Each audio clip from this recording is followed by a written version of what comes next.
Nous allons parler du numéro de téléphone de Dieu. Actes chapitre 12, verset 5, la Bible dit, Pierre donc était gardé dans la prison et l'Église ne cessait d'adresser pour lui des prières à Dieu. La question que j'ai, qu'est-ce qui a fait que l'Église ne cessait de prier? Ou qu'est-ce qui a fait que l'Église ne cessait d'adresser des prières à Dieu? Qu'est-ce qui t'empêche de prier? Qu'est-ce qui t'a fait cesser de prier ou qu'est-ce qui a fait que ta vie de prière s'est diminuée? Et maintenant, ici, on lit un verset qui se trouve dans la parole de Dieu. L'Église ne cessait de prier. Et la question que je me pose, si je suis dans une église, pourquoi je ne prie pas comme eux et qu'est-ce qui se passe à ma vie de prière? Ou si je vous posais la question simple, ça fait combien d'années que vous allez à l'église par exemple? Et la question qui suit c'est pourquoi as-tu mis les pieds dans l'église si et seulement si toi tu as décidé de ne pas prier ou de prier quand tu veux? Est-ce que tu es dans une église ou tu es dans une association culturelle? Ok, le prochain verset c'est Jérémie chapitre 33 verset 1 à 3 où nous voyons que cet homme il est en prison. La parole de l'Éternel fut adressée à Jérémie une seconde fois en ces mots, pendant qu'il était encore en prison. Et il avait un contact avec Dieu. Si vous faites le pourcentage d'aujourd'hui de tous les habitants qui se trouvent dans la prison, allez vous dire que tous prient. S'il arrivait que ça arrivait à quelqu'un d'entre nous d'être en prison, prison de quoi que ce soit, prison d'une situation quelconque ou quoi que ce soit, est-ce que vous allez prier comme Jérémie? Est-ce que vous allez faire comme Pierre? D'accord. Qu'il était encore enfermé dans la cour de la prison. Verset 2. Ainsi parle l'Éternel. Waouh! Il est en prison et là maintenant le Seigneur lui parle. Il a un cœur disposé dans la prison. Il a un cœur disposé. Voilà, on arrive. Et ainsi parle l'Éternel qui fait ces choses. On aurait pu dire, mais il a volé. Ah ben, il a blasphémé, il a insulté. Vous pouvez citer tous les péchés du monde entier. C'est-à-dire, vous connaissez tout ce qui se trouve dans le royaume de ce monde, tout ce qui se trouvait dedans. On pourrait dire il était sur peut-être un site d'internet de quoi que ce soit. Il regardait la pornographie, il était addicté à quelque chose, il a changé sa vie spirituelle, quoi que ce soit. Vous pouvez tout dire aujourd'hui de lui. Ah mais c'est pas pour rien que les gens vont en prison. Qui fait ces choses? L'Éternel, virgule. Qui les conçoit et les exécute, virgule, lui, virgule, dont le nom est l'Éternel. Verset 3. Invoque-moi et je te répondrai. Je t'annoncerai de grandes choses, des choses cachées que tu ne connais pas. Le numéro de téléphone de Dieu, 3, 3, 3.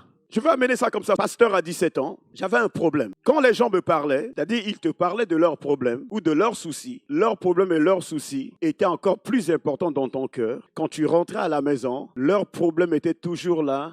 Leurs soucis étaient toujours là, leurs difficultés étaient toujours là. Par exemple, tu vas discuter avec quelqu'un et là, tu rentres à la maison, tu dis « Oh Seigneur, le pauvre, tu vois comment il est, tu vois comment ça ne marche pas. » C'est-à-dire, parfois même, tu rentres à la maison, au lieu que ta tête qui était hier sur une autre chose, tout d'un coup, ta tête maintenant est braquée sur une situation. Qui s'est déjà énervé? Quelqu'un vous énerve à un point où, c'est-à-dire, est-ce que la moutarde vous est déjà montée au nez? Éphésiens chapitre 6, verset 12 dit quoi? Pourquoi la moutarde vous est montée au nez? Si et seulement si vous êtes enfant de Dieu. Nous n'avons pas à lutter contre la chair et le sang, nous avons à lutter contre les esprits. Et là, le serviteur de Dieu va m'expliquer, tu sais pourquoi? Quand les gens te parlent, leurs paroles deviennent plus importantes que même la parole de Dieu. Et cela prend la place que Dieu a voulu prendre dans ton cœur. Alors à partir de maintenant, tu dois arrêter d'écouter les gens parce que tu ne sais pas de quel esprit chaque personne est animée. Tu dois d'abord invoquer Dieu et tu dois d'abord le laisser te répondre et qu'il t'annonce des grandes choses. Quoi que ce soit, caché au sujet de cette personne avant que tu ailles lui parler. Est-ce que Dieu a juste pris Moïse, il l'a jeté dans le désert, il a dit, gère mon peuple. Qu'est-ce qu'il a fait? Il ne l'a pas préparé? Je vais aller dans une autre. C'est comme ça que ça m'est arrivé. Là, maintenant, la personne t'a parlé, tu as vécu des choses et maintenant tu es au lit. Tu veux dormir. Et là, tu es allongé. Et là, tout d'un coup, il y a une pensée qui arrive. Oh, mais comment c'était l'autre? Il y a un homme. Il est là, loin, et il veut rentrer dans la chambre. Il cherche des accès. Il chuchote dans ton oreille. Oh, mais ce que tu as entendu tout à l'heure. Oh, ce que tu as vu. Oh, tu n'as pas pensé à ce truc hier là.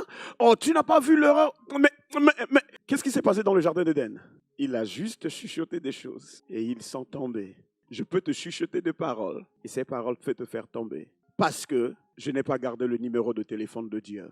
Je vais juste vous donner le point. Le but principal de la prière n'est pas de libérer la provision de Dieu, mais c'est pour révéler la présence de Dieu.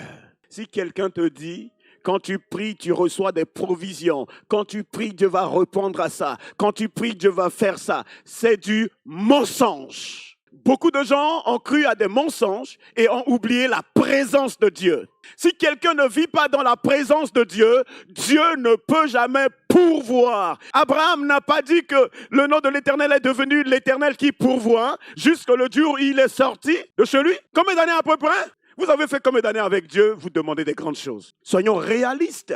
Parfois, ça ne vous pose pas des questions. Je ressemble à quoi devant Dieu qu'il va me donner ça? J'étais là, pasteur, et cet homme de Dieu est venu. Il dit, voici comment tu vas faire. Tu dois invoquer Dieu dans toutes choses et qu'il te donne la réponse cachée. Les choses cachées sont à Dieu. Cherches-tu les choses cachées ou cherches-tu les choses visibles? Les choses visibles, ça se trouve dans notre royaume. Tout ce qui se trouve dans notre royaume, c'est ce que nous cherchons. Point 1. Engagez-vous dans la pratique de la prière comme votre arme la plus efficace. Point 2. Vivez la promesse de la prière comme notre arme la plus efficace. Point 3. Attendez-vous à la puissance de la prière qui amènera de l'efficacité dans votre vie et que votre marche avec Dieu devient encore plus efficace. Est-ce que quand les gens vous parlent, ça vous influence? C'est comme si ça vous domine. C'est comme si ce que la personne vous a dit ou quoi, c'est devenu Dieu et la parole de Dieu n'est plus efficace. Mais il dit les choses cachées sont à Dieu. Si tu veux connaître le secret de la vie de quelqu'un, tu fais quoi? Va devant Dieu. Il va te révéler des choses cachées. C'est pas des spéculations. C'est ce que Dieu fait. La Bible dit, invoque-moi, premier verbe, je te reprendrai le verbe. Quand tu n'invoques pas Dieu, il ne te répond pas. Et quand Dieu ne t'annonce rien, tu ne feras jamais des grandes choses. Si Dieu ne t'annonce rien, tu ne verras jamais des grandes choses dans ta vie. C'est simple dans la parole de Dieu. Invoque d'abord moi, prie-moi, cherche-moi. Invoque, cherche-moi. David, Abraham, Isaac, Moïse, Joseph, ils ont invoqué Dieu. Qui sommes-nous de ne pas invoquer Dieu et demandons des grandes choses à Dieu? N'est-ce pas? Il est le Dieu de la Bible. La Bible n'a pas besoin de la prière de fast-food, mais la Bible dit les choses cachées se trouvent dans le royaume des cieux. Quelqu'un m'a appelé qui m'a dit, j'ai perdu mon examen. Je dis amen. Amen. Qu'est-ce qu'on fait? On va prendre un couteau et puis se tuer? Amen, c'est tout. Gloire à Dieu. On continue. On va ronronner sur une situation. C'est là où tu laisses l'ennemi flécher, flèche. Oh, tu vois, tu es comme ça, tu connais rien, tu es quoi? Non! Il dit, invoque-moi. Si tu n'invoques pas Dieu, il ne te donnera jamais de diplôme. Il ne te donnera jamais de bon mari. Il ne te donnera jamais de bonne femme. Il ne te donnera jamais de bon travail. Quand tu l'invoques, il te donne des bonnes choses. Je dis à la personne, j'ai 2 maîtrises et un doctorat. J'ai été un bon élève à l'école. J'ai toujours mis Dieu devant. Je l'ai toujours invoqué. Et il pouvait même me révéler les devoirs. Et quand j'arrive en classe, une paix totale. Parce qu'il dit, la paix que tu donnes quoi? Le monde ne la donne pas. C'est quand tu l'invoques. Vous savez quoi? Parfois, on est des baratineurs. On ne baratine pas Dieu. Dieu est saint, il nous connaît. Il nous connaît 2 ans demain. Il nous connaît 4 ans demain. Il nous connaît 10 ans plus tard. Il dit, je ne le fais pas. Je te connais. Je sais ce que tu feras là-bas. Dieu nous connaît tous. Et c'est quand on est découragé, oh, c'est les autres. Vous savez, l'homme aime pointer son doigt sur l'un et sur l'autre. Oh, c'est lui mon problème, c'est lui mon souci. Non, ton voisin n'est pas ton souci. Ton souci, c'est quoi? C'est le diable qui te chuchote dans les oreilles. Si tu n'invoques pas Dieu ici, d'abord je l'invoque là. Et s'il ne prend pas place ici, ça ne marchera jamais. Ta pensée va toujours te troubler. C'est pourquoi il a dit, vos pensées ne sont pas mes pensées. Parce qu'il nous connaît. Nos voix ne sont pas ses voix. Invoque-moi et je te répondrai. Je t'annoncerai des grandes choses. Il dit, c'est moi qui va te reprendre. Est-ce que cette chambre-là a été vaincue? Il y a une chambre ici. La chambre, il doit être vaincu. Si cette chambre n'est pas vaincue, ta vie de prière ne va jamais marcher. Jésus a été crucifié où? On appelle le lieu quoi? Le lieu du calvaire. Ça, c'est mon lieu de calvaire. Quand je l'invoque, il me répond où? Il me répond là pour guérir ici. Un disciple a marché avec Jésus. Son lieu de calvaire n'a jamais été guéri. Il s'appelle Pierre. Jésus lui dit, sors de la barque, viens vers moi. La Bible dit, voyons, parce que son lieu de calvaire le distrait. à gauche et à droite. Jésus lui dit, une puissance est sortie de moi. Son lieu de calvaire le distrait. Il dit, ne vois-tu pas la foule qui te presse? Il leur dit, donnez-leur vous-même à manger. Maître, nous n'avons rien. Il disait cela pour les tester. Quand notre lieu de calvaire n'est pas guéri, ça nous dérange. C'est pourquoi on ne prie pas bien, c'est parce que c'est là mon problème. C'est pourquoi il dira, si quelqu'un veut prier, il fait quoi? Il rentre dans la chambre parce que tu as une chambre là et tu vas encore faire face à une autre chambre noire et tu commenceras à comprendre mais pourquoi ma tête zigzague dans la prière? Pourquoi ma tête n'est pas stable dans la prière? Pourquoi ma pensée ne peut pas rester 10 secondes? Fais juste un test. Si ta pensée n'arrive pas à rester stable 10 secondes, mon lieu n'est pas guéri et j'ai besoin de la guérison. Ce lieu n'est pas guéri, c'est une chambre. Et cette chambre-là a commencé depuis le jardin d'Éden. Et cette chambre continue dans la parole de Dieu. Est-ce que cette chambre a été touchée par Dieu? Tu peux invoquer, mais attends qu'il repent. Juste attends. L'ennemi va essayer de dire, invoque-lui, invoque-moi. Invoque-lui, invoque-moi. Invoque-lui, invoque-moi. Invoque-lui, invoque ton problème. Invoque-lui, invoque ton habit. Invoque-lui, invoque ton argent. Invoque-lui, invoque ton travail. Tu es là, tu dis, Seigneur, je te remercie de tout cœur de ce que tu fais. Tu vois au travail là-bas hier, tu vois le gars, il avait fait ça. Oh, Seigneur, je te bénis. Oh non, Jésus, Satan, tu pars. Seigneur, je te bénis. Vraiment, tu m'as donné la santé. Non, le pneu de la voiture, tu as vu hier, oh, Seigneur, je te bénis, je te loue. Ah, tu te rappelles de ce que ta sœur t'a dit hier? Non, le diable va te manipuler parce qu'il te connaît, tu es faible. Il te connaît parce que tu es faible. Il aimerait peut-être guérir la vie de quelqu'un. Dieu nous connaît tous. Dieu nous connaît. Tu peux me dire, je prie. Mais quand j'enseigne des élèves à l'école biblique et quand je leur enseigne la prière, on doit rester là jusqu'à 3 heures. Et que tu commences à lister sur un papier tous les pensées qui te croisent dans la prière. C'est là où est caché ton démon. Et si Jésus n'est pas crucifié ici, tu ne verras jamais de grandes choses dans ta vie. Tu verras des gens vivre des grandes choses et tu te poses des questions.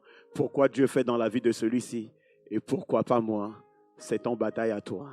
Ce n'est pas la bataille des autres. C'est ton bataille à toi. Parfois tu vas dire, c'est les problèmes qui sont plus meilleurs que Dieu. Si le Seigneur te demandait, juste pour conclure avec, comment est ta vie de prière? Stable. 1 veut dire froid. 5 veut dire ni chaud ni froid. Et 10 veut dire chaud. Quelle note tu donneras à ta vie de prière? La vie de prière, ce n'est pas ce que tu dis. La vie de prière, c'est ce que la pensée stable crée dans ma pensée et que je peux parler à Dieu d'une manière constante. Est-ce que vous communiquez avec des hommes? Est-ce que cela vous arrête? Est-ce que cela coupe votre pensée? Est-ce que cela vous distrait? Non. Le diable sait, le jour où il sera stable, ou elle sera stable dans sa pensée, je serai en danger. Je préfère déranger cette chambre-là tous les jours. Mais quand j'ai été guéri, tu peux tout me raconter. Je sors de ta présence, ma tête est balayée. Ça, c'est la capacité d'un homme et d'une femme de Dieu pour servir Dieu avec puissance.